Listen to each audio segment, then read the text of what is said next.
Assalamualaikum warahmatullahi wabarakatuh. Hello my students, how are you today? Before we start our lesson today, let's reciting basmalah together. Bismillahirrahmanirrahim. In today's lesson, we are going to learn about how to give suggestions. Di pembelajaran kali ini, kita akan mempelajari bagaimana cara memberikan saran. Sebelum kita mulai, silakan perhatikan saran-saran yang diberikan oleh Pak Budi dan Bu Ana berikut ini. Mr. Budi, he said, dia berkata, "We will use more English now. You should greet me and your friends in English. You should ask questions in English. You should answer the questions in English. You should take leave in English too. But don't worry, when you need, I'll help you." Selanjutnya, Bu Ana. She said, "I'm sure you are all ready to use English with me and your friends. You should not be ashamed to use English with me. You should not be ashamed to speak and write to each other in English. You should be sure that you can do it because I will always help you." Baiklah anak-anak, sekarang coba kita perhatikan apa saja saran-saran yang dikatakan oleh Pak Budi tadi. We will use more English now. Kita akan menggunakan bahasa Inggris lebih banyak sekarang. You should greet me and your friends in English. Kamu sebaiknya menyapa saya dan teman-temanmu dalam bahasa Inggris. Nah, ini adalah saran dari Pak Budi yang pertama. You should. Kamu sebaiknya greet me and your friends, menyapa saya dan teman-temanmu in English dalam bahasa Inggris. Jadi should di sini artinya sebaiknya. Saran Pak Budi selanjutnya yaitu you should ask the questions in English. Kamu sebaiknya bertanya dalam bahasa Inggris. Saran yang ketiga, you should answer the questions in English. Kamu sebaiknya menjawab pertanyaan dalam bahasa Inggris. Dan saran yang terakhir, you should take leave in English too. Kamu sebaiknya mengucapkan salam perpisahan dalam bahasa Inggris juga. Dari beberapa saran yang kita dapatkan berikut ini, bisa kita simpulkan bahwa ketika kalian ingin memberi saran kepada orang lain, when you want to give suggestions, kalian bisa menggunakan kata should yang berarti sebaiknya. Contohnya, you should be polite. Kamu sebaiknya sopan. You should not be lazy. Kamu sebaiknya jangan malas. You should study hard. Kamu sebaiknya belajar dengan giat. You should read more. Kamu sebaiknya membaca lebih banyak lagi. Untuk membuat kalimat positifnya, kalian bisa mengikuti formula berikut ini. Yang pertama, subject plus should plus verb one plus object. Subjek bisa berupa I saya, you kamu, we kita, they mereka, he dia laki-laki, she dia perempuan, it kata ganti untuk hewan, benda, dan tumbuh-tumbuhan. Sedangkan should berarti sebaiknya. Verb one adalah kata kerja bentuk pertama, contohnya go, pergi, read, membaca, cook, memasak. Selanjutnya objek. Objek itu yang dikenai pekerjaan.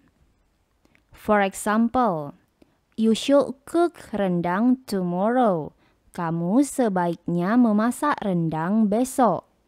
You di sini adalah subjeknya, should berarti sebaiknya, lalu cook. Cook di sini adalah verb one atau kata kerja bentuk pertama. Sedangkan objeknya yaitu rendang.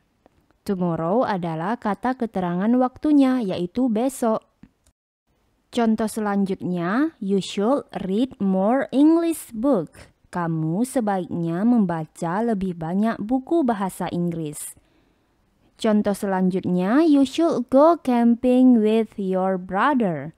Kamu sebaiknya pergi berkemah dengan kakak laki-lakimu. Untuk kalimat negatif, kalian bisa mengikuti formula berikut ini. Yang pertama, subject plus should plus not plus verb one plus object. For example, contohnya, you should not talk during the lesson. Kamu sebaiknya jangan berbicara selama pelajaran berlangsung. You should not eat junk food. Kamu sebaiknya jangan makan makanan cepat saji. You should not cry. Kamu sebaiknya jangan menangis. Sekarang yuk kita latihan. Di sini ada beberapa situasi dan kalian harus memberikan saran sesuai dengan situasi yang diberikan. Nomor 1 dan 2 adalah contoh bagaimana cara mengerjakannya. Number 1, we have 2 tests tomorrow. Kita mempunyai 2 tes besok, English and IPS, bahasa Inggris dan IPS. Jadi situasinya ada 2 ujian bahasa Inggris dan IPS besok.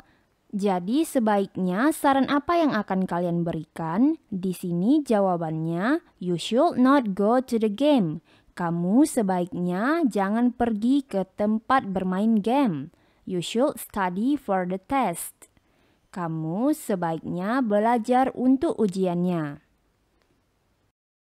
Di soal nomor 2, number 2, I don't know the meaning of row. Saya tidak tahu arti dari kata bahasa Inggris row.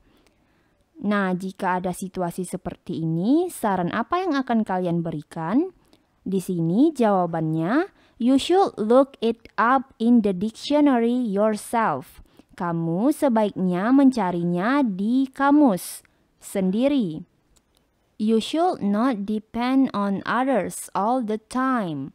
Kamu sebaiknya jangan bergantung kepada orang lain sepanjang waktu. Nah, untuk nomor 3, 4, 5, 6, dan seterusnya, kalian kerjakan sebagai latihan. Number 3, nomor 3, I will go out, but it's very cloudy now.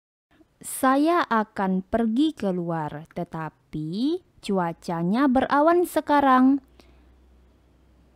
Saran apa yang akan kalian berikan? Number 4, I think I'm catching a cold. Number 5, some students leave litter on their desk. Number 6, I sit in the back row. I cannot see your writing on the blackboard. Number 7, I'm longing for my cousins. Number 8, my legs are asleep because I'm sitting on them. Number 9, our classroom is dirty and messy. Number 10, I have a toothache. Number 11, I can't stop yawning. Number 12, I have hiccups. Baiklah anak-anak, sekian materi kita hari ini. Jangan lupa kerjakan latihannya. Don't forget to do your assignment. That's all for today. Let's close our class by reciting Hamdalah. Alhamdulillahirabbil alamin. The last I say, Assalamualaikum warahmatullahi wabarakatuh.